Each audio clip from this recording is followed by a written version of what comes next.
And the world's richest man is leaving Washington. Elon Musk announcing on X that his time as a special government employee has, quote, come to an end. Promising, though, that DOGE will, quote, strengthen over time and become a way of life. Musk, of course, became the face of DOGE, leading a massive and controversial overhaul of the U.S. government, gutting key agencies and laying off tens of thousands of federal employees. During his time in Washington, protests around the country erupted, with many boycotting and targeting Tesla dealerships, some violently. Some protesters set Cybertrucks on fire. Musk now says he will put his focus on his tech companies. Ross Gerber is with us now. He's a Tesla investor. He's also the co-founder of Gerber, Kawasaki Wealth and Investment Management. And Ross, I hear you are thrilled about this. Yeah, I mean, this is the best news for Tesla in at least a year and probably since he bought Twitter. So, hopefully he'll continue to be focused on Tesla and we'll get better results out of Tesla in the future because the company really needs this focus right now, and it's a crucial time for the company with the imminent launch of robotaxi and getting all of its products, sales back, really.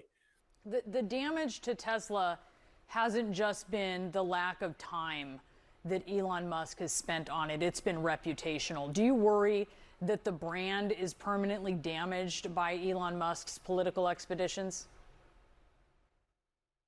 It's hard to say something like permanently because obviously we've seen lots of examples where companies have been able to repair damage.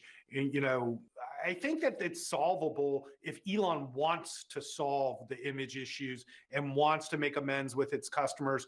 Elon certainly has the ability to do that. I think it's really whether he has the desire to change and do things that will help repair the brand in a way that would meaningfully increase its sales. Okay, so let me ask you about this, because Elon Musk, the way he approached DOGE was purposeful and it was cruel.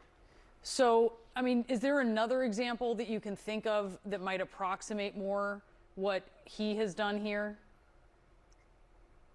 Well, with Elon, he tends to do things nobody else has done, like, for example, leaving a very lucrative career at Tesla to sort of become the whipping boy for the Trump administration's attempt at cutting expenses, only to find out that they're actually increasing the government budget and expenses by an enormous amount. So I feel like Elon is a little bit naive and wanted to get involved with the Trump administration, and it sort of ended up working out very poorly for him, and certainly around the optics. So I don't think there's a comparable situation, and I think the damage is pretty deep, and that's why I think repairing this brand is not going to be as easy as, let's say, fixing some bad burritos. Yeah, no doubt. I mean, this is going to be a case study, right? And I wonder what you think about this group of Tesla investors that wrote this letter. Does not include you.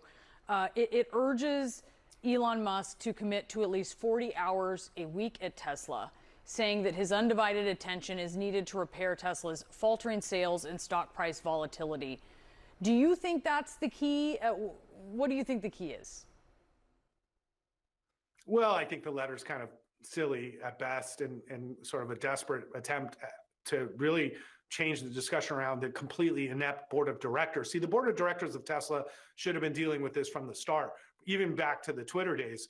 When he bought Twitter, that the board should have been involved and gotten commitments from Elon on what he was going to be doing and not doing.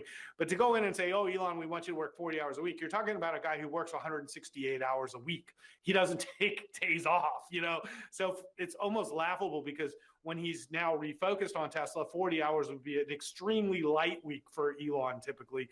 And so, now that he's refocused on Tesla, I'm much happier. Getting him out of DOGE, I'm much happier. And if we can keep the divisive tweeting out of, the public psyche, that would be incredibly beneficial to Tesla. So the longer he's not in the news, the better it is for Tesla, that's for sure. But they've got to do something positive, something to change the momentum around the brand to being back to what it's really about, which is solving climate change, selling EVs that are safe to drive, that will save human lives because of autonomy. Tesla has a wonderful story that needs to be told, and they just need the CEO to start telling that story. Yeah, it was, going gangbusters before he made a professional switch there. I do wonder, I have to say, if those hours would be in person, which of course I say with irony. Ross Gerber, thank you so much for being with us. He'll be working at the factory for sure. Ross Gerber, great to be with you. Thank you so much for joining us. Yeah, thank you.